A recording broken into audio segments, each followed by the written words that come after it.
Hello, everyone, and welcome to another episode of The Secret Origins of Mint Condition. I am your host, James, and also joining me as my host, Joe.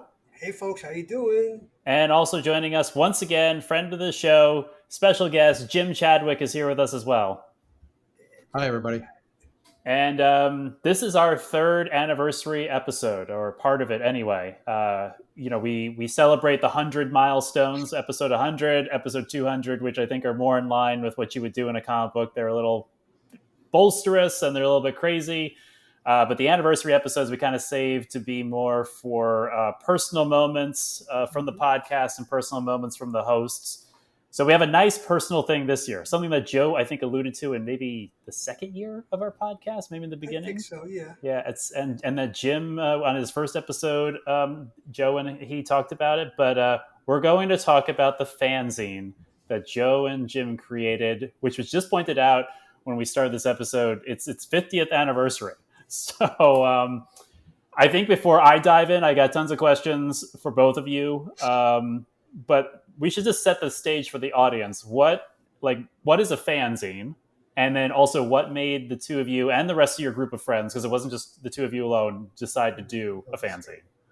I mean, to speak into the general fanzine thing, this we're going back to a time period, right, 50 years ago, and that was kind of a big thing for comics fandom. But I mean, I think, and Joe, I don't know how much of this you know too, but I think if I'm not mistaken, like fanzines really originated in science fiction fandom. Mm-hmm. I think they started like as far back as the 1930s and 1940s. Sure. Yeah. And when you got later on into like the 50s and 60s, there was a lot of bleed over between science fiction fandom and comics fandom. And so it was just kind of like an evolution that the comic book people started picking up this idea from um, science fiction people to basically, create their own publications where they would talk about and share information about comics.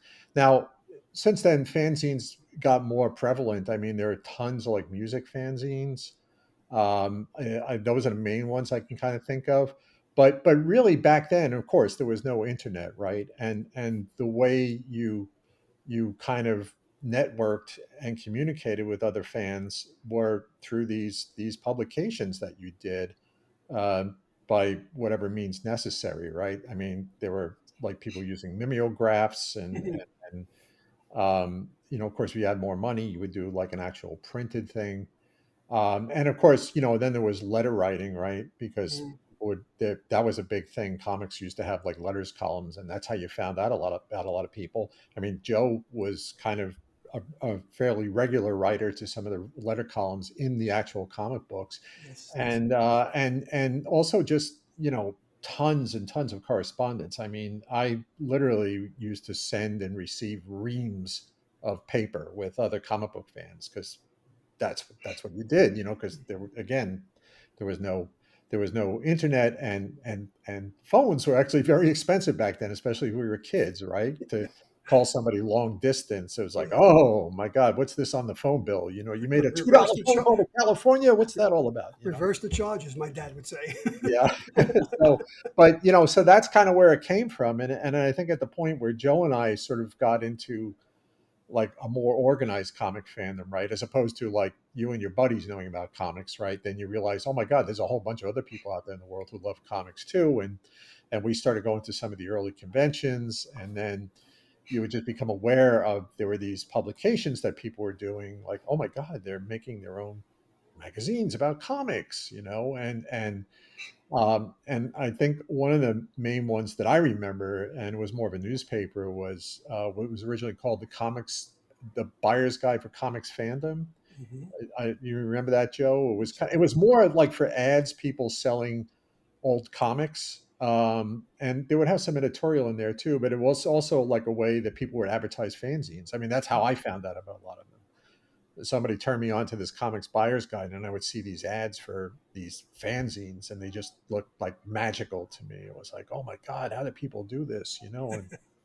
And some of them had professional artwork in them even, and that was like mind-boggling. Like, how did they get this guy to do artwork for their fanzine? And so that's kind of the world that we were coming out of at that point. And of course, Joe and I had met in high school, and then we met these. Then now I'm kind of leading into our fanzine a little bit, but we had known these brothers, Frank and Ralph Mancuso. I think Joe, you and I think were seniors, and Frank was like a freshman. I think Ralph was a junior, but Mm. we also found out that, I don't know if we started discussing this first or whatever, but I think their dad like owned a printing company, or he had some relationship with a printing company, I or think he owned it. He was also a did he? Notary Public, and I think he owned a printing company on DeKalb Yeah. Avenue. So Yes. so then suddenly, oh, we have the means to maybe do this, and I think that's kind of just a quick Yeah. recap of how we got there. Yeah. I Joe, mean, what else do I you remember? I don't remember the idea that generated it, but I just think that we, like you said, we saw these things advertised in the publications at the time. We saw them at conventions. I was a regular subscriber to the Comic Reader. Yeah. Oh, that was a great early one too, because Was it that Paul was kind of like Levitz? the TV guide of its day, right? Like Paul that Levitz. was the only place you could find out Yeah, what was coming up in the it was comic. coming out. Yeah, Yeah. and I would get that, usually on a fairly regular basis, once a month. And I guess we decided we wanted to take a crack at it, and there was um, the plant, so to speak, the physical plant to do this in. You Yeah. know, the Mancuso's brothers had the means of production, so Yeah. we went ahead and we dove in. Um, I honestly don't remember getting a lot of the stuff that we put together in these two issues. I do remember the interviews I conducted with Len and Marv, and the one that Frank and I conducted with E. Nelson Bridwell. I got a Yeah. couple of stories about that one. Yeah, that was a strange hour, but but yeah, it was just I remember it being a lot of fun. But at the same time, as I reread these, as we were saying off air, Jim, some of the things were like, you glaringly, like, I think you had said, and James told me about this, that, where was the editing? Oh, that's what I said that too when I wrote about it. And James alluded to my before we went on, my Facebook thing. I was writing about this, and I was like, oh my god, it was. First of all, how did I end up with the title of editor? And there was absolutely no editing on it. I'm just going through it horrified. It's just I'm reading typo after typo, and then it was just from a graphic design point of view, it was just such a hodgepodge of things slapped together, making no Yeah. sense, and then. I ended up doing like a ton of like spot Yes, illustrations you did. just to fill in space, and to kind of add some visuals, and it's really embarrassing, to have my stuff alongside like Neal Adams. And I always wondered, I'm sure we send copies to these people, and how horrified must they have been. And that's another thing, Joe. You're holding that one up, right? And we got that great spirit drawing there next Yeah. to an article that has nothing to do with the spirit, No, it or doesn't. randomly Well, placed in. It's just everything here's was one. so I'll show you random. there's one of my favorites in here also that has nothing to do with any of the articles. Let's see if I can find it now. I think it was in issue number 2. Maybe it was in issue number 1. Let me take a look. Yeah. No, you're right. The spot ilios had to fill in empty space. Yeah, Otherwise, it would have really looked poorly done. But, oh yeah, here's one by Dan Atkins, which I think is really cool. This pencil that was drawing. really nice. Isn't that Yeah, beautiful? yeah. Yeah. And I don't know where do we get a lot of this stuff from? I don't know. My first question to you, Jim. I had a number of questions on the back, but my first question was, how in the hell did Frank and Ralph get an original Neal Adams drawing of Conan for the cover of number 1? Do you remember? No idea. Like I assume that they had already talked to him about the interview beforehand. I'm Okay. just guessing here. And then maybe like in the course of that discussion, it's like, oh, it'd be great if we had some artwork. And maybe Neil just had this sitting around or something and said, here, I have Possibly. no idea. But you're right. Like, how did we get that? It was just, I don't know. Stroke of Or luck. even some of that other stuff. Like, I don't know where that Dan Atkins piece came from. Are No, those all originals in the book? Like, are well, all original pieces? Yeah, as far as we know, I mean, as they far may as have we know, appeared. this is an original. Yes. Yeah, that it certainly never appeared anyplace before. Now, whether or not it could have ended up in some later Neal Adams anthology or something is possible. I Yeah. don't know, but and then Well, the other wild thing was, and I forget what this issue 1 or issue 2. We had this. We reproduced this whole Little Nemo black and white piece, and that was interesting because there was this guy named Joe Parente, and he was much older than us. He was like a middle-aged guy, and he had a shop. He had like a little collector's shop out in Forest Hills. right off of And Queens again, I don't Boulevard. know how we connected with him. Was that you, or was that the Mancu? No, that was my friend Bruce Perez. Oh yeah. Who also was a contributor to Right. Bruce would Out. frequent his shop, and he told me about him. And then when he found out we were putting this together, he said, I know somebody who can maybe give us some stuff that we can use, some material. And Joe had an article printed in one each issue, plus that 2-page spread on. So yeah, we came to Joe Prunty via my friend Bruce Perez. Yeah.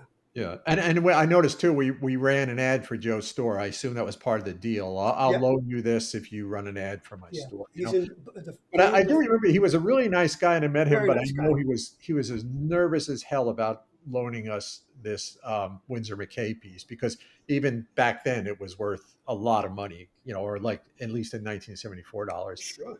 And it was like, you can almost get a sense of, can I trust you kids not to like damage this thing or run off with it? Because we had to take it and I guess give it to Frank's dad's to shoot it at his shop or something Hmm. and then return it to Joe. But we had that, and then there was there like an Alex Raymond strip or something Well, there's a involved? Buck Rogers one. Yeah, there was the Buck. There's Yeah, a like yeah. I don't know where that came. Maybe that was Joe Parenti too. I'm not Yeah, sure. I'm thinking a lot of this artwork came through Joe. Yeah. Yeah. Here it is. The Flash Gordon. Oh, Flash Gordon, right? Flash Yeah. Gordon. Sorry. I Yeah. think we got that through Joe also. Yes. Yeah, but again, I don't think we had any context for it. I think the Little Nemo one, at least he wrote an article. I'm not sure. Well, there's an article here about Matt Grayboy, and Oh, then there the you go. centerfold is a Matt Grayboy Flash Gordon. So that one Okay, actually, that yeah, clarifies it. yeah. Yeah, thanks. But it was an interesting shop because it was like one of these kind of old fashioned, like real, collectible shops before there were real comic book stores. Hmm. Like he didn't really sell new comics, but No, he a did lot not. of his No. stuff was like movie memorabilia, and he had a lot of original art. But yeah, so he was, yeah, but he was a nice guy. I don't know whatever happened to him or his shop, but yeah, we ended up with this you know Windsor McKay piece. I Oddly, remember some years later, I would go up there, and his shop was gone. But this is probably in the middle 80s or so. But there okay, was a comic shop yeah, up there on Queens Boulevard. That was Mike Carbonaro's shop, okay, which I don't remember the name of that shop, but. Yeah, you're right. I don't think Joe ever sold. Maybe he did near the end sell new comics, but it was more of an antique store, kind of, yeah, yeah, and notions type of place. Really a cool place. yeah. Very neat stuff. So that now, did the Neal Adams drawing, James? You think Frank still has that, or Ralph, or did he give it? I wonder. Oh, I don't know. I don't know what Yeah, happened yeah. to any of Nobody that knows what happened stuff. to I him. mean, I assume it came from them, so I assume it went back to them. You Yeah, know? it's Yeah. wild. I don't Well, how did know. you guys get the interviews? Because these are like not these are people I would if they were some of them are past, but these are people I would still have loved to interview, and people would love to interview. How did you guys get them? Like in their, I guess they're just starting out at the time you guys were talking to them. Don't Dumb know. luck. The thing is, it was a different time, right? Because like now there's so much available, right, on the internet, and anytime anybody says anything on a comic book website, it turns into controversy or whatever. Hmm. And but back then it was such a small world, and so I think if you approached a guy like Neal Adams, it probably would have been, sure, I got a couple of hours to kill with these kids. What's it going to hurt? It wasn't going to be any boon to his career. No, of And course not. I think he was just honestly being kind. And I went back and read the interview, and one of the things that impressed me about it really was like and I think I actually transcribed the interviews, and I don't remember Adam's tone, but they asked some like they asked some like pretty frank questions, which I They could did. see him getting really angry about, but he didn't. He just answered them. I mean, like then they came out and said at one point, "Well, aren't you always late on your Yeah, I deadline?" couldn't yeah, believe right. it Yeah, was. yeah. I'm thinking, oh my God, like I could just imagine in later years, and based on my experience, somebody like saying that to Neil to his face. And he just like matter of factly said, I got that reputation. It was a mistake. There was this one thing. It was held up for a long time. Not my fault, whatever. But he comes across, at least in the printed version, as just being like very, very patient with these young kids who are asking like kind of annoying questions, I wrote down after I read, I wrote down Neal Adams was a bit perfunctory and yet a little snide at times. He is. He Right? is. Yeah, Well, he that doesn't was pull any punches. You're right about that. yeah. But Uh, he doesn't like punch down at them either. It's like no, it's basically you're like, yeah, look, I'm going to straighten you kids out. Like, you know, Yes, very much so. but like one fascinating thing in there, which I didn't even know a lot of this, but there was a lot of stuff that they did, and then Neal ended up using this name for years, the Krusty Bunkers, Crusty right? Bunkers, yeah. And even up until recently, in fact, he had a comic book store in Burbank, California, that just is closing down now, unfortunately, and was called the Krusty Bunkers. Oh, But that great was a name. thing that you would see in the credits of comic books, and you All the didn't time. understand what it was. You got the idea, oh, this was like kind of like a fill-in thing. But in the interview, Neal explains it, and it was basically like, Mhm. if a thing came in, they were in the deadline, whoever walked in the office, it's like, I think he even mentions like, oh, Bernie Wrightson would come in and go, oh, I want to draw that face. And they're like, Yeah, okay, do it. And some of these like were like big name people, but you didn't even know because it was like one guy would come in and do background, somebody would come in and do faces or whatever. And in that case, they would just credit it as the Krusty Bunkers. Crusty Bunkers, yeah. But I never had seen it explained in such detail and with so many like names attached to it as in this interview. It was really interesting. Yeah, we broke ground with that, didn't we? Yeah. There were a bunch of things in there that I was like, "Wow, I've never heard this said before," or like, "This is I've never heard." Like, who was it? Maybe it was in the E Nelson interview. Yeah. Some Bribble, yeah. Was he the one talking about Blockbuster? Because we were just recently talking about Blockbuster. Someone was talking about like the origin of Blockbuster and stuff like Oh, that. how it Oh was my told, the gosh! first story was told in just captions, yeah, yeah. Yeah. I was like, Mhm. wow, this is like this is stuff we were just touching upon and trying to like and understanding like the history of comic books. It was like really it was for me it was like fascinating to read this stuff. Well, Yeah, I wrote, that was the surprise to me because the Nelson Bridwell one I thought was going to be like the least interesting of the three, but he actually brought up some stuff that I found like really fascinating and things I didn't know. he took a shot at Neal Adams. He says, we're probably not going to give him any more work because he needs 2 years to get it done. Yeah, that's Reading these interviews, I noticed, I wrote down, I found the interviews to be candid without yeah, being nasty and demonizing, and funny at the same time. So, yeah, they were all professionals. They had their opinions about certain professionals, but they never got personal right, about somebody, whether or not they could hand in something on time or the work they did. They spoke to it, to the work. They spoke to the work, not to the individual. I guess I'm trying to exactly. say. Yeah. I mean, you still got a little sense, like you said with that Nelson Bridwell Yeah. comment about, oh, we're not going to give Neil something because it's going to be late, right? But you're right. And again, the thing that just astonishes me is that they're talking to some teenagers, right? Yeah. Who they Yeah. don't know from Adam, right? Yeah. You know, And it's just like, oh yeah, okay, I'm going to tell you all this stuff. And again, I don't know if you could do that. Well, I mean, you could do it, but it would be sort of much more formal these days, and they would probably be more picky about who it was they chose to talk to.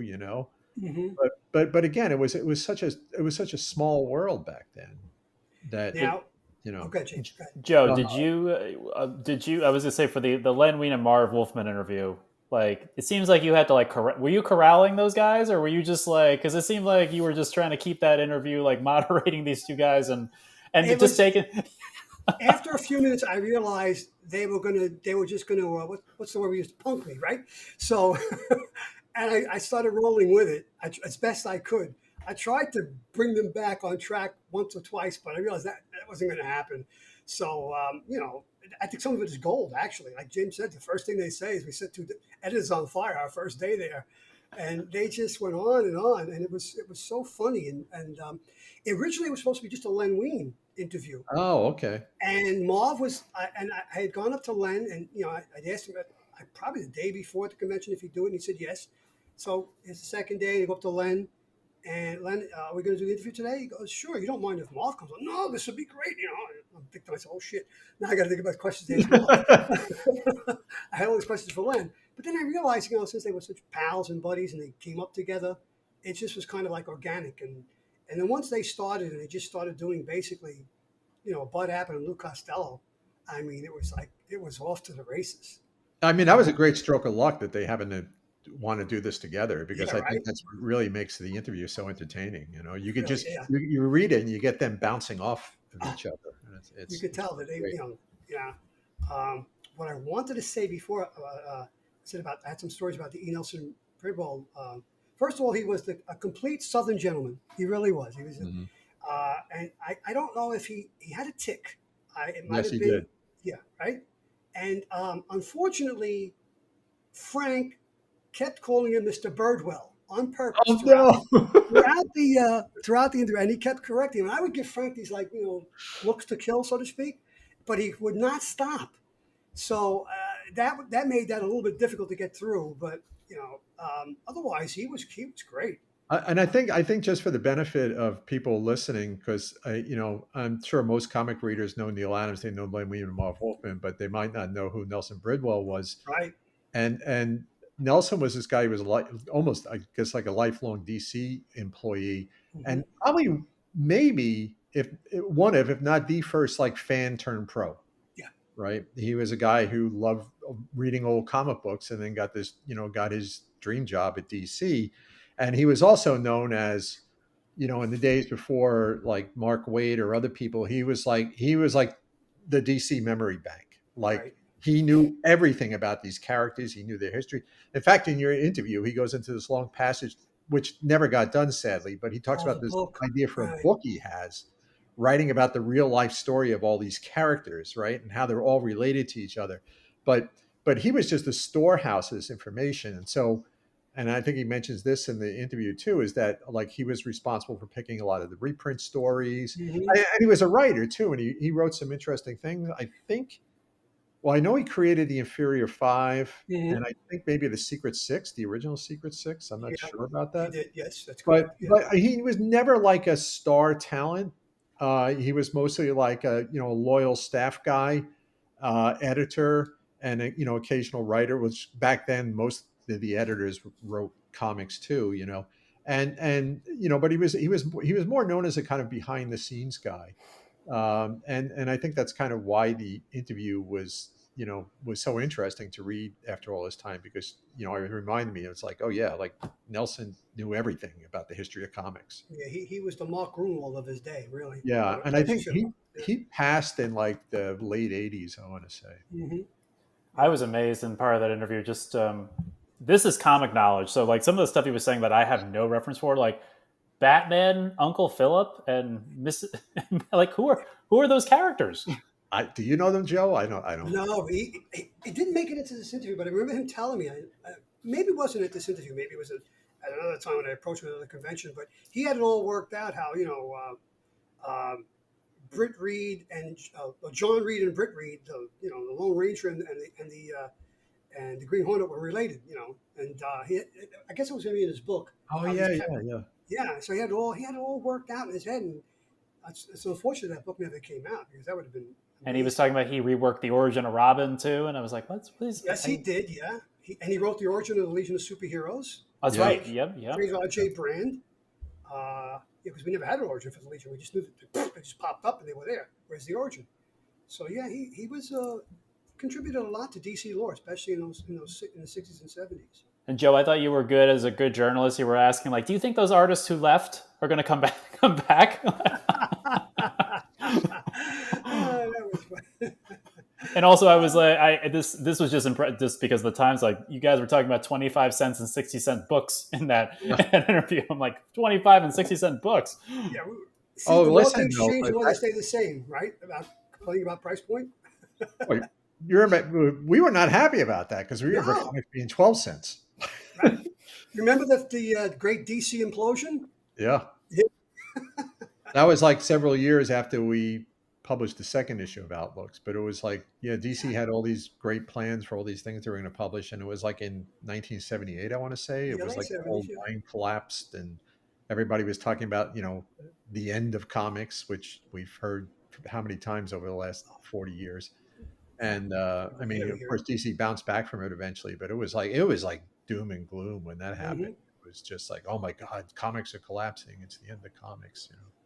Wasn't there's I don't know if this story's apocryphal or not, but apparently sometime in the I think it was the mid 70s, for one evening they had canceled Detective Comics.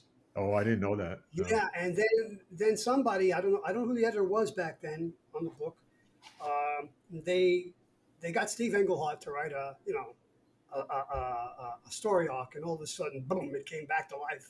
The Silver St. Cloud and Marshall Rogers on the artwork. So yeah. Oh yeah.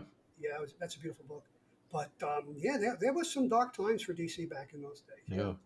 Although, one thing I wanted to make sure I get in here, and this was an issue too, was a just a random comics review that Joe Peluso did. And what's so fascinating about it now, what was that comic book?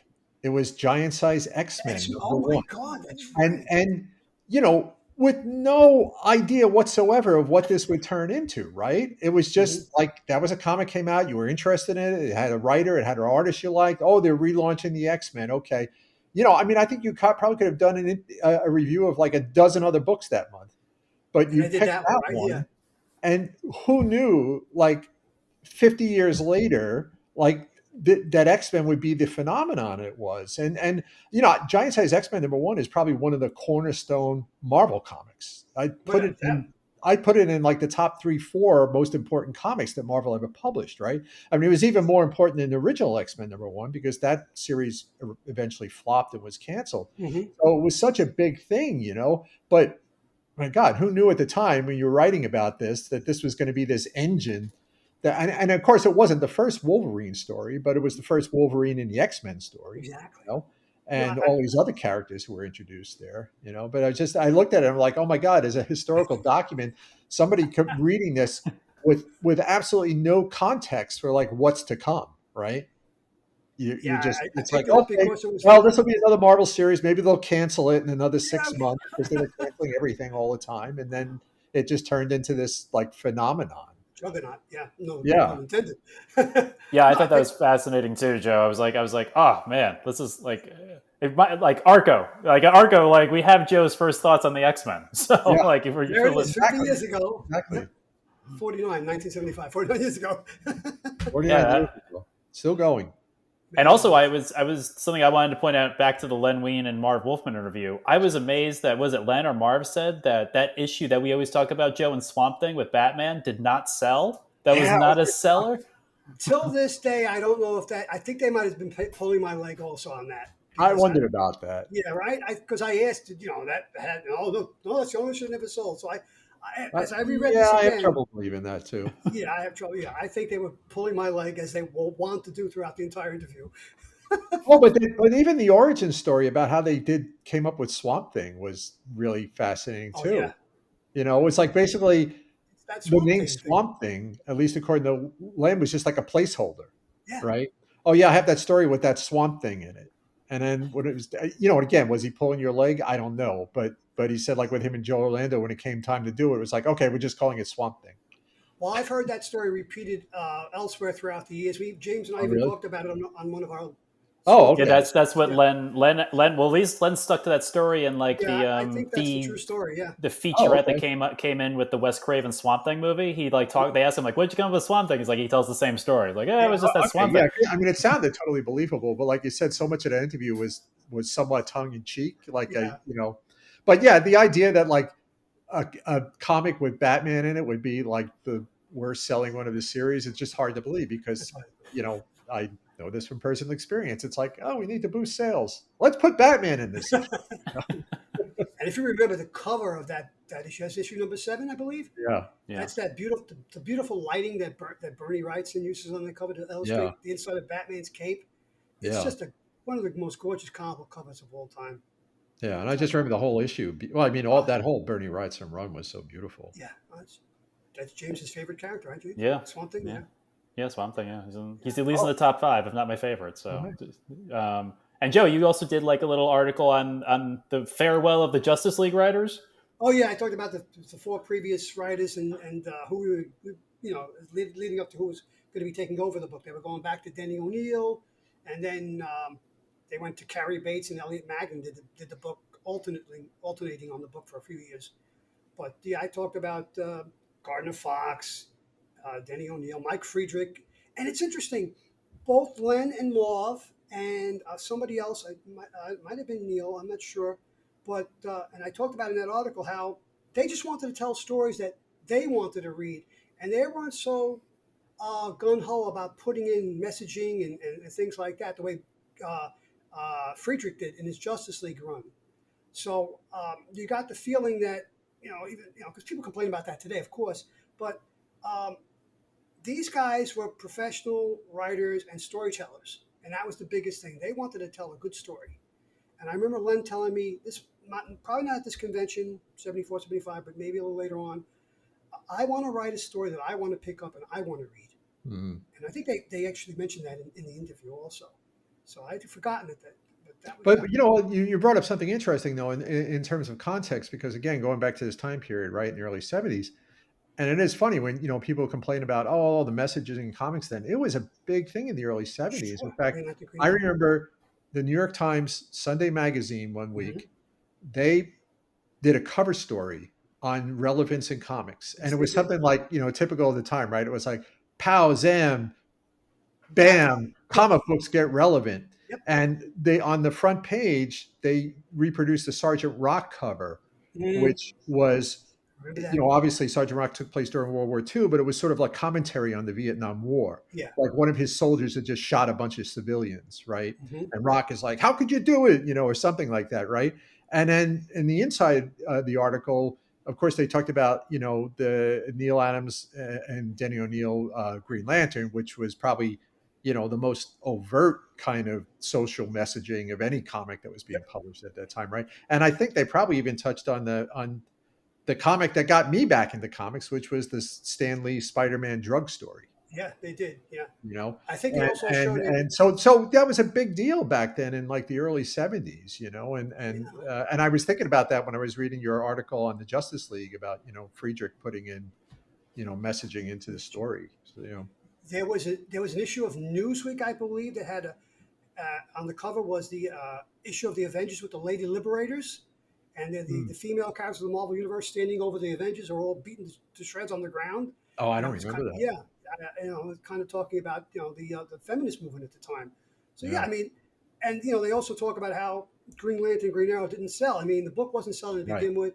So they said, just, you know, give it to these two guys. They're pretty accomplished, and I think they did a great job. I love those stories and those books, but you know, what did it last? A year and a half, possibly 10, 12 issues. Yeah, it was not that long a run, although now it's remembered very fondly. But you know, it was like one of those things. It was like you said, it wasn't a good seller at the time, but now you talk to any comics fan, and those things are considered classics. And you know, I don't know how many times DC's reprinted them. Oh, yeah, you can get absolutes, you can get all kind of editions. Yeah. But for us as hardcore fans, it was like, oh my God, this stuff is amazing. Look what they're doing. How'd they get away with this? You know, it was really almost kind of shocking, you know. Yeah, that one character, what was his name? Grandy, the cook at that weird school. I mean, the guy looked just like Spiro Agnew, right? Oh yeah, there was no attempt to even hide it. He was like right on the cover. It's like, that's Spiro Agnew, who was the vice president at the time, you know. Yeah. Yeah, it was. So it was, and you have to remember too, all these guys were young back then. Yep. I mean, they were in you their know, 20s. we were teenagers, so to us they seemed like old guys, but they were probably like in their 20s or maybe early 30s, you know. So that's why, you know, they were doing a lot of this stuff. And if you remember, you know, that culture back then, these were all guys who were like growing up in the 1960s, and so a lot of that stuff, part of you the know, actually counterculture movement. Yeah. Writing, but I'm sure, you know. But they still had to get it past people like Julie Schwartz and Ari Boltinoff and whoever. So guys who have been around since the 40s, you know. They used to call him B.O. Schwartz, B. Original Schwartz. Yeah. I've read that many times about Julie Schwartz. But and you mentioned before about fanzines and where they came from. And I think Schwartz was one of the progenitors of. Yeah, he was like a big science fiction guy, right? Yeah. Yeah. So this stuff all connects. It really does. It's amazing. Yeah. Well, someone wrote and they, you know, the fanzines, of course, eventually they kind of petered out, right? Because then you had in like the late 70s, early 80s, you had kind of the rise of these prozines, which they're like they were articles about comics, but they were very slickly done, and they had distribution, and then like myself, I got involved in amateur press associations, which was even a smaller scale thing than fanzines, because those were very limited memberships, and you were just photocopying things and sending them to each other, and it didn't require like the money or the time that putting out an actual fanzine did.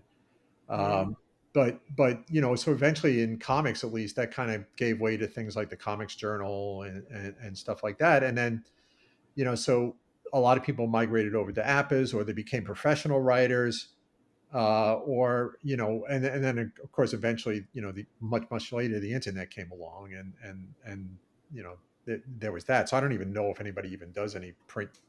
I think most people, if they're doing amateur stuff now, it's their own comics, right? It's not writing Probably, about yeah. comics, but it's making their own comics. I would think That's so. kind of like the descendant of the fanzine, I suppose, or the prozine. Yeah. Oh, you did a rather extensive, Jim, a rather extensive critique of the 1975 Comic Art Convention. Oh And yes. yeah, Oh, so that was wild because I forgot yes, about a lot of that. Yeah. So what happened was this during 1975, and there was Marvel had a regular softball team apparently, yeah, that's the thing I forgot and there about. was a guy who I knew. I became friends with him later on. This comics fan in New York named Ken Gale, and Oh, Ken, I Ken remember Ken, sure. Ken challenged like Marvel to Yeah. a game of softball with a bunch of comics fans, and I didn't participate, but I remember my cousin and I would say, "Oh, we got to go see this." So we left the convention. We went to it was in Central Park, and the wildest thing that I read in the article, I forgot about. Stan Lee played in the game, like I was he reading played that this morning. I outfield, couldn't believe it. Yeah. and then he came in and pitched. And then as I was reading this, and I'm so mad because once upon a time I actually had photos. I had taken photos, and I Oh, don't know what happened to them wow. over the years. Oh, that But would be but it was fantastic. crazy thinking about that Stan Lee out of the softball field, pitching to like some comics fans, and I think I even reported on the game that like Yeah, Stan or somebody 23-5 else was hit the a final fly score, I ball, believe. and it Yep. was just wild. Yeah, that's the one. It's a great critique of the entire convention. But that's the thing that stood out the most because I completely forgot about that. And I'm reading Yeah, it this morning. Oh, this is amazing. Stan because Lee it coming wasn't out. really an official part of the show. It was just Yeah, something that some people decided to do because the timing was convenient and everything. But yeah, but those shows were such a big deal back then. Though. Oh my yeah, God, it was the Phil Sewelling's New York Comic Art Convention, which was like every Fourth of July weekend. And hmm if you were, a young comics fan back then, that was like, nice to be. this is before. I mean, San Diego Comic Con was already running, but it wasn't that big a deal. The New York Comic Con was the big deal. Everybody was there. I met I, Jack Kirby there for the first time that's at right. I those met Jack Kirby. shows. He's my Yeah, forever people number one. Yeah, yeah. yeah. I was amazed in that article, Jim, just when they were talking about how much they got paid. I was like, anywhere Yeah, between what right. 2,000 and 10,000. I was like, $10,000. Jim Stalin says he got Look, paid. I mean, I wrote it at the time. I guess I recorded that information correctly, but even I was shocked by that. what were they saying? And you said like I forgot the number, but commercial artists or we're making what 2 or 10? Like we're making like what 2 times that amount or something Oh, for yeah, I mean single. Many that's times but that amount. Yeah. that's always been a problem though, because if you're because I tried to make it as an illustrator at one point, and you do like a spot illustration for like a magazine or something. At least the way it used to be. I don't think it is that way now, but you would get as much or more than some comic book artist doing like 10 of those on one page, right? Wow. So yeah, it was like commercial illustration was where the big money was, and most people worked in comics because they wanted to work in comics.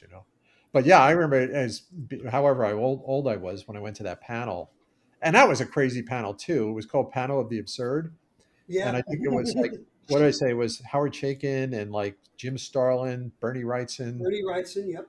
I forget who else. They all came out in makeup. They kind of looked like Kiss.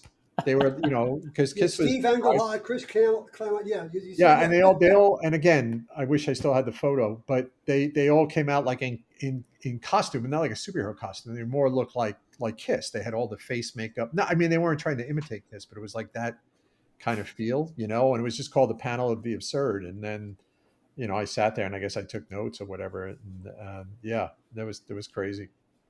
Yeah, they talk about, and even back then, 50 years ago, they were talking about what people are talking about today, the distribution problem and how they Yeah, had raised the price to go to 50 cents, 60 cents, a dollar because the news dealer wasn't making any money off a 20-cent comic book. yeah, But he or she might make money off of a dollar comic book. yeah. And how, even Phil Sewelling was telling people at this convention, you got to give the dollar comics a chance. This is the way of the future. So it's just amazing. Not to jump off there, but that reminds me of something too. Something else in the Len and Marv interview. There's a point. I think it's Len makes a joke about how, oh yeah, we have these computers that we just Yeah, plug yeah, the yeah. information into, and it writes the script for us. Chat This Well, is like chat, 1975, right? what's it called? Chat B. What is that called now? Chat bot. GPT. ChatGPT, right? Yeah. Holy He's crap. essentially predicting that 50 years ago. But he says it as a joke. It's like, oh yeah, no, we don't really write these things. We just kind of plug it into a computer, and because nobody had personal computers back then, No. So it was just such an absurd comment. And I'm sure he wasn't trying to be a prophet or anything, but it was just sort of like, wow, that actually came true. I think part of that, Joe, you asked him like, "How do you come up with all your stories?" And before he says that, he's like, "I just have to do it. That's it. I Yeah, just, you I have to just do it. have to do it." I have this machine and I plug it into it and it just does it for me or something. I kind of, when I was reading that again the other day, I was like, oh my God, that actually has happened. You can do that You can now. do that now, yeah. With the script and the artwork, yeah. Yeah. Incredible, amazing Crazy. stuff. Really. Oh. Joe, you wrote an article on 2 Star Trek conventions going on at the same time.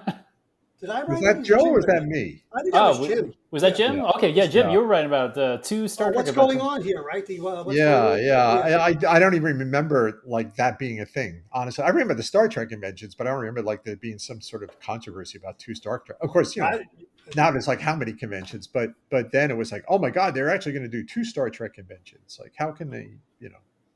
yeah, I wrote something about how the last issue of Aquaman, written by Steve Skates, leads into I think the last issue of a few years later of Submariner, and then it was Yes, actually a crossover, but it was kind of like the Halloween crossover, the episode we did, James, right? An Yes, yeah, unofficial crossover between the two companies. They were doing this all the time back then. yeah. They would there's a sneak lot it of in. just back and forth, back and Yeah, forth. People would go back and forth between the two companies. They weren't really exclusive for the most part, unless they were on staff. Oh, I'm getting confused. You wrote the one on the convention. Joe, you wrote the one like, "Why is Star Trek not on TV?" They're like, they're yeah, giving oh us yeah, the yeah. animated Oh, the series. alternative factor. Yeah, I don't know. What a bunch of crap that Was the animated series already out by then? I Yes, it think. was. Yeah, Yeah, 73, 74, about 20 episodes, I think they did. yeah, Yeah. yeah. I have a friend who I worked with over at, for one, my friend Larry. He's a big fan of the animated series. There's a couple episodes I like, but Larry, if you ever hear this, sorry, I'm not a big fan of the show. Yeah, no, I've heard some people say they thought it held up pretty well. That the actual, yeah, I mean, of course, the animation was real Yeah, clunky, I think that's but my problem with the animation is so static. right, It's but the scripts were decent, and I think they had the actual actors doing the voiceover, right? I yeah, think. whoever they couldn't get to come back, either Michelle Barrett or Jimmy Doohan, they voiced those characters. Yeah, Oh wow. so yeah, but Um, before we forget though, I wanted to touch a little bit more on the whole making of this of Outlooks and how we did it too, though. yeah, Because it was a way. I think we got in way over our heads. Uh, that's kind of what I remember. and the funny thing was, like, if you read like the masthead in issue 1, it's like published quarterly. Well, Yeah, it turned out to be annually. you apologized for that in the opening of issue number 2. Yeah, and it's just and it was tough because it was a way more work than we thought it was going to be. And then I think also, like, Ralph and Frank's dad was, when he got into this, is like, this is a lot more work than I thought it was going to be to help Yeah, you kids. mhm, And I just think, because we leaned on them very heavily, because we knew nothing about printing, we didn't have yeah, access to those resources, so we really relied on their dad a lot to put this together, and it was a lot. But I think also too, it's like the issue 1 came out, I think, just as you and I graduated from high school. right. And so we all kind of separated a little bit too. Like, when we were planning the first issue, we were all in high school together. And then, by the time the second issue came out, like, Joe and I were in 2 different colleges, and Hmm. the Mancusas were still in high school. And it was sort of, so I guess we probably just didn't get together enough or didn't communicate enough. I It was remember just, having a meeting at my house, and then we went to Joe Parenti's shop to maybe get yeah, the artwork. yeah. Uh, I don't know if we met elsewhere, but and I don't remember how long it took to put the actual book together in the print shop. But I do remember one afternoon we were working there, and it was lunchtime, and Frank's mother came down with 4 hero sandwiches, Huh. peppers and sausage hero sandwiches. That was very great. It was a good lunch. Because That I do we did remember. put it together in the dad's shop, right? Yeah, That's we must have did. been Yeah, where we physically put it together. But that's another thing. Looking at it, it's such a hodgepodge. Like, I knew nothing about, like, production or design or anything. And it's like, you have some things that are typeset, and then some things that are obviously coming off of a typewriter that we just pasted up, hmm and there's no consistent style in anything. I mean, it's like a giant ransom note in some ways. I But I like your drawings though, Jim. The It's fun, individual Neal's. little thumbnail drawings are I thought they It's were very good. oh well. This, I thanks. I that's my appreciate favorite, the that. Phantom Stranger. Yeah, the Phantom Stranger is awesome, and I like I the appreciate that. It's Hawkman just, is good too. but it's just embarrassing to look at them now, and it's like, oh yeah, there's Neal Adams and there's me. Like, That's funny. I like you got a really good Daredevil too. Also, and like Yeah, I think yeah, the there's a second, good Daredevil. yeah. Yeah, and Yeah, I it get was- and there's Len and Marv. I I think I can't believe I had the nerve to do that, but I guess we didn't have photos of them, Or- because no, we knew we were going to give these things to them, and I'm like, oh my god, I'm drawing caricatures of them. I hope I'm not insulting them. well, you know what? It fits the article when you think about it, right? Because It did. I think the totally. article was It fit the the interview article. was a caricature, so put on. So yeah, Oh wait, isn't there another illustration there of them at the table, like eating or something? I have a uh, recollection that I did that. no, there's the Hulk, there's Phantom Stranger, there's Dracula, Iron Man's. Oh, there's Swamp Thing. Okay, yeah. Yeah, yeah. Yeah. Spidey's up there. Thor. That's a good Thor. I don't know why I have this strange maybe it's something I did and we never used, but I had this memory. I thought I did one caricature of them sitting at like the Burger King table, like with hamburgers or something. But maybe I did it and we just never used it or Oh, something. I and don't know. there's an article in here. I forgot the article in here by Kevin Bolger, Science Fiction Yes. and the Pulps and Comics. Yeah, Yep. Kevin gave me some article. Yeah, that was actually an interesting article. Like talked Yeah, about it how really like was. comic books put like science fiction out of business, but also help save. It was an interesting article. And Perez there's a says, guy I'm still in touch with. my buddy Bruce Perez. Yeah, I think he was never crazy about that title. Perez says. I don't think he liked that. So one of us came up with that. You think?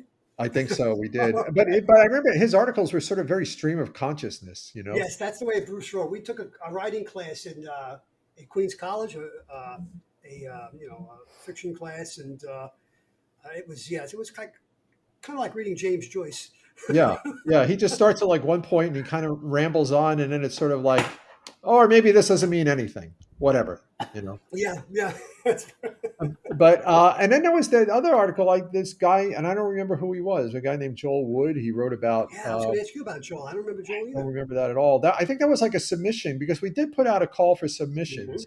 We And did. he might have been, I seem to recall he might have been some guy who I had some contact with through some fanzine or something, like the Buyer's Guide or something. And it was like this whole history of, what was it called? Like Eternity Comics or something?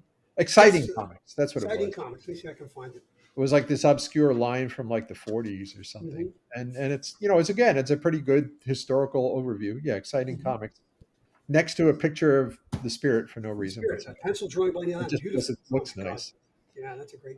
But yeah. So if we had survived, I mean, maybe we were going to be getting more contributors and who were doing like more interesting and better researched articles. But Yeah, 'cause we were just winging it. Well, I was gonna say, would you guys just grab like this Outlooks 2 is significant? It's like double the size of Outlooks 1. Were you guys looking for like more contributions, or that was the goal to make it like pump it up a little bit more? I think we wanted to, and I think the fact that we got some contributions, and then we had 2 interviews, like whereas issue 1 had 1 interview. Well, that's right. We had 2 interviews in that, right? Yeah, we wanted it like beefier from the start, but we were kind of light on content for issue 1. At the outset, that's right. No, I mean, listen, like I said, looking at it as somebody who, this was like, Joe had always talked about it, and he finally sent it to me. I'm like, this stuff is gold. This is gold stuff. This is like, it's gold. But Yeah. I do have to say, I'm horrified. Like every time I look at that cover, it's just like I did that logo I did by hand, and it's just, oh my god, it's so crude, and it's just like it's slapped on top of this like gorgeous Neal Adams Conan pencil drawing. And then for some reason we had a Frank Frazetta sketch on the cover of number 2. I don't know. Yeah. Like, where did that come from? Was that I was going to ask you. I don't remember where it came from. Yeah. Or why? We had no explanation for it. Probably Joe Parenti. Yeah, maybe. Possibly. Maybe. Yeah. But it's this. I don't look, there's a Sergio Aragonis. I forgot that's in there. Yes, I know. I saw that too. It's like we had an Aragonis piece in there. Where the heck did we get that from? Again, probably Parenti. Yeah. Yeah. So, Yeah, but the funny thing is, we never like most of this stuff. We don't credit anybody. We just, like It's just we just ran, and I think we have like this sort of encompassing note in the back that like all these characters copyright their respective publishers, Yeah, or yeah, a blanket thing, right? just Exactly. a Yeah, blanket thing for the whole thing. but you I couldn't get mean, away with today, obviously. no, But I like no. on the inside cover, you guys are also advertising space, how much it costs, and what Yeah, what they and do on information. sign. Yeah. That was $20 good. for a full page ad. Yeah. But I think the only ad we had was Joe Parentes, and we ran that for free because that was part of our Yeah. deal with him. So was it because I guess it was so monumental and you guys are busy? There was no Outlooks 3. Is that what happened? It was. No, I know we talked about it, but I don't think. And the thing is, we never made any money off it. I don't even know. I think that was part of the problem too. I think most of the costs went to like Ralph and Frank's dad and Yeah. and whatever shekels we could put together between us. And I'm sure we never sold enough copies to make it anywhere near profitable. So I think the only place we had it on the shelf was in the Joe Parente store, right? He took oh, I copies. didn't even remember I'm pretty that. sure he took. I remember You're him taking right. Yeah. copies. Yeah. Otherwise, it was through the mail. It's interesting. It starts at the beginning. Editor in chief Jim Chadwick. Yeah, I don't know why I was given that title because I don't know, but this is the best one. editor. Associate editors Ralph Mancuso and Joe Publisher, the youngest guy there, Frank Mancuso. How did he become publisher? I think we just throwing out titles because we felt we had to have them. And there's more titles in the second one. Editor in chief Jim Chadwick, associate editors Ralph Mancuso, Joe Peluso, publisher Frank Mancuso, contributing editor Kevin Bolger, Bruce Perez. This is good. Goes on and on. Yeah, I mean, like I said, I know Kevin, and I'm still in touch with him, but I have to ask him. It's like because basically all he did was turn in an article. I don't know if he actually did any editing for us. I hope he gets to see this episode. I think you'll like it. Yeah. Oh no, I'll definitely link it to him. I think I good. told him we were going to do this. Oh, great.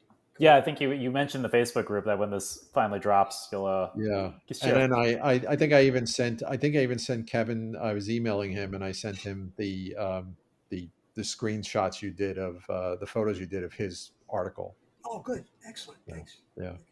And he remembered doing it. Well, Jim, and I will cut this out in case if you wanted to like edit it, like I can actually scan the images Joe sent me, and you could like toy around with those PDFs if you ever want to edit it.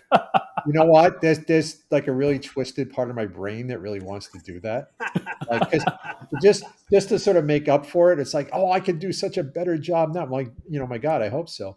But seriously though, I do want to sit down and transcribe like those interviews, and see if there's any sort of market for them. If anybody's interested, I'm not looking to make any money, but I just thought as historical documents, Yeah. they certainly might be of interest to someone. Well, I can make like I said, because that was one of the options. It's not a perfect scan, but the picture, like the function in the iPhone is if it's a document, you can hit this button and it takes all of the words and makes it into a PDF. That's perfect. That's perfect because then I could just clean that up. Yeah, so I'll send. Rather than me sitting here and typing everything out, I could just work with that document. Yeah, it'll be a rough like copy that you can work with. So I'll do that after the. Oh, that's great. That's great. Yeah, but yeah, I can redo if we actually have like good scans, like high res scans, because I would need the artwork and stuff. That would be the tricky thing. But well, we could talk about that. I'm supposed to at some point go to New York and see Joe. I can because the iPhone has the ability to scan. Like you could scan the whole thing and be. But anyway, when I get a hold, hopefully Joe, we can. If you want that, Jim, when I go to New York, I'll see if I. I'd love it. I would love it. It'd be great. I only have one copy of number 1, but I have 3 copies of number 2. I don't know why. Wow. And Joe, you didn't see this, but when I was writing about this on Facebook, I went online to see if I could find it. I could not find number 1, but some guy was selling number 2 for like $60. I saw that last week. Yes. Yeah. Last year, somebody was selling number 1 for like $50, and it came up under Neal Adams artwork. And there's a bunch of things there, and boom, there's Outlooks. And that's I think when I told James about this. Holy crap, that's our fanzine from 50 years ago. Yeah, but I did a search and I couldn't find number 1. I mean, it wasn't an extensive search. I didn't. I tried recently, and number 1 didn't come up. No, that's right. Yeah. I tried recently. It's a collector's item. A real collector's item. Nobody has. Got a great Neal Adams illustration. Are you kidding? It's one of the best illustrations for Conan I think ever. Yeah. Wow, that's well, this is incredible. I'm so glad we got to talk about it because I've been wanting to talk about this for years with Joe and Jim to get your perspective on it. I mean, hopefully, like you said, Jim, you're in touch with some of the other contributors, so hopefully they'll get to see it. And yeah, for sure. I guess the man. What was? Are you in touch with everybody, or the man? I would love to hear from the Mancuzos and. I've not been in touch with. Well, I I want to say Last I time. think maybe, and maybe we might not cut this out later, but I think Yeah. maybe Ralph passed. Oh Okay. God. I'm not sure. I don't know why. I seem to recall hearing that some years ago. Frank Frank and I don't really communicate, but he is in touch with like other friends of mine, which I see on Facebook occasionally. But I was intending on reaching out to him at some point. And again, you might want to cut all this out when you're putting this together. But um, we just we had this sort of weird relationship where I don't know what it was. I felt like Frank didn't like me or for some reason, or Oh my God. That. Go ahead. I'll let you finish, but I have something to yeah, say about that. and thought there was like some kind of rivalry between us or something. I don't know. I don't know. It's just very weird, and I definitely want to reach out to him because I've had too many cases of friends of mine where I went into the where the relationship kind of fell apart and then they passed away, and then I felt terrible Yeah. about it. So I think I want to try to reach out with him. Like this has kind of triggered this for me. Like going through this, it's like I should probably reach out to him and see how he's doing. I would like to do that too because the last time Frank and I corresponded, I was on Facebook for 1 year. From Mhm. we did a Facebook page, James, if you remember, for the store for Mid Condition Comics. So from 2010 to 2011, I was on Facebook. But unfortunately, the first and only person I ever unfriended was Frank, because the day after George Steinbrenner passed, Frank's a big Met fan. I'm a big Yankee fan. As you know, he Facebooks me about like "Ding Dong, the witch is dead," something like that, and it went Mhm. on and on for a couple of days, and and he was just I thought a little over the top. So I unfriended him, and I haven't spoken to him or corresponded with him since then. And for the very reasons you just espoused, James, I would like to, maybe reach out to him and see if see how he's doing. Yeah. Find I out mean, about it. well, I know he's still in New York. Okay. But yeah, and of course we always had that Mets Yankees thing going, Yeah. right? Right. Yeah, He we was did. Yeah, big he time was. Mets fans. We were big time Yankees fans. So Yeah. there's always that like butting heads over that. Yeah. And when we were in high school, the Yankees were pretty bad, and the They Mets were were, coming yeah, off their World yeah. Series of '69 and the World Series of that they lost in '73. But We the we Mets were were. definitely a minority.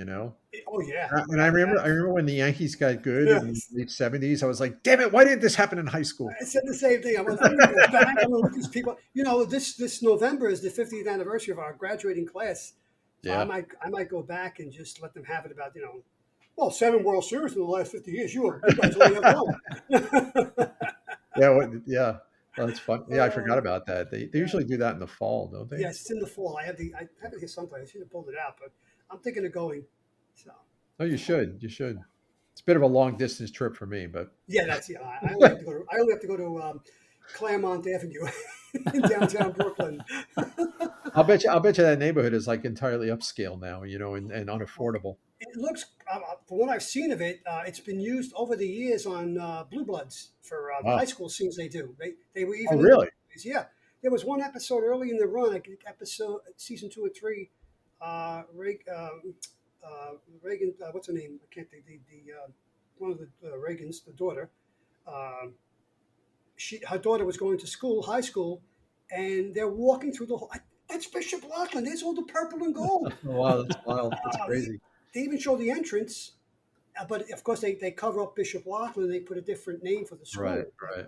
it was supposed to be a Catholic high school because kids were dressed in uniforms. Wow. So yeah. Well, I think so. I guess we'll bring this. Any final reflections on these two fanzines, gentlemen? Well, I wrote down here. We tried to be informative and honest in our approaches of the industry at the time, and I think that kind of comes through. Even though we had some missteps, I think we weren't toadies. I don't think we were like bowing No, down to anybody, no. and I think we were fair at the same time also.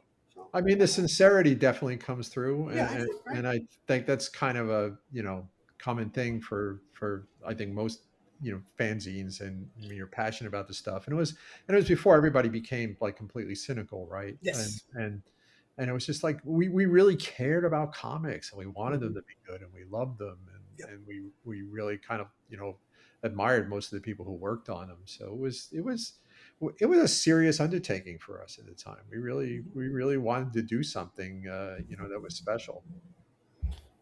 And Well, it shows. I think for considering how young we were, I guess we didn't do too bad. Yeah. No, it was fascinating. It was the interviews you got were interesting. They were entertaining. I mean, obviously for me, like you guys have so much more comic knowledge than me, so reading some of that stuff, I'm like, I was learning stuff about there was the history of comic books for me, like learning about some of the stuff that was happening in real time. So it was a real pleasure, Joe. I'm glad you finally shared these books with us. And I'm glad you pushed me. At first, I didn't want to, but I'm glad we did it. Yes, I think it was a special time for us back in the day, and I'm glad we were able to share it with people. Yeah. No. Thanks for coming up with this idea, and thanks for inviting me. It was fun to talk about it. Yeah, absolutely, Jim. Thanks for coming back. And listening audience, we'll try to share some pictures. We don't have high resolutions pictures of them, so a lot of the articles are very hard and small to read. But I'll try to share a few things with this episode when it comes out. And Jim, just before we wrap up, I just want to say I mentioned it to you on Facebook, but the Barda book was really great. I enjoyed reading it. I know last time you were on, you were talking about it. I think it was the last. Yep, there it is. That was the last. I gotta get that. I still haven't read that. I gotta get that. And can I plug something else? Of course, please. So this is probably my last book coming out that still has my credit on it from DC. Sorry about the reflection there. It's the second book, Batman. We did a book like in 2021 called Batman, Robin, and Howard by Jeffrey Brown, who's done all those like Darth Vader and Son books, for kids.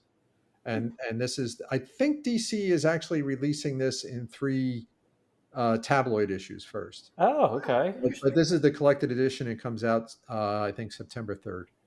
Very nice. And a really fun book. It's for much younger readers, but it's real tongue in cheek. I think, there's some stuff in here that really made me laugh out loud. So now the Barda book was like, I know you had said it, but it was pretty deep for like a young adult book. Yeah. And very like, I know I'm not as much about Jack Kirby's Fourth World and all that stuff, but I think true to like all the touch points you would want from that universe. Yeah, for sure. I mean, she really did her research and knew that material inside out, and it really came through. Yeah. So, listening audience, thank you for joining us on this special 3rd anniversary episode. It's amazing to me that the podcast has been on. We're going into the end of season 3, and we're going into season 4. So, it's amazing. So, we appreciate you being with us and listening to this, and if I've done this correctly, watching this as well. And Jim, thank you so much for coming back and celebrating with us. We really appreciate it. Sure thing. Thank you, and happy anniversary to you guys. Thank you. And Joe, of course. It's always a pleasure, James. You know that. And Jim, we appreciate you being here and giving us your time. And, how's the weather, by the way? Where you are? It's hot as blazes. Yes, it's here on the East Coast. I am sealed in my air conditioned. Yeah, very good. Air conditioning is what you need to do in this time of year. And listening audience, if you want to celebrate the 3rd anniversary with us, aside from listening to this episode, either watching it on YouTube or listening to it wherever you get your podcast, sharing it with somebody helps. So if you've enjoyed this and you know someone who would enjoy it, please share it with them. If you have time, if you're on YouTube, to subscribe to the channel, that helps, or liking the video. If you have time to write a review in iTunes, that helps, or just give us a like on Spotify. All those things would help us continue on and help us get to new ears and new listeners and viewers. So we appreciate everyone who's been with us since the beginning. And here's to another year of podcasting. And we will talk to you on the next episode.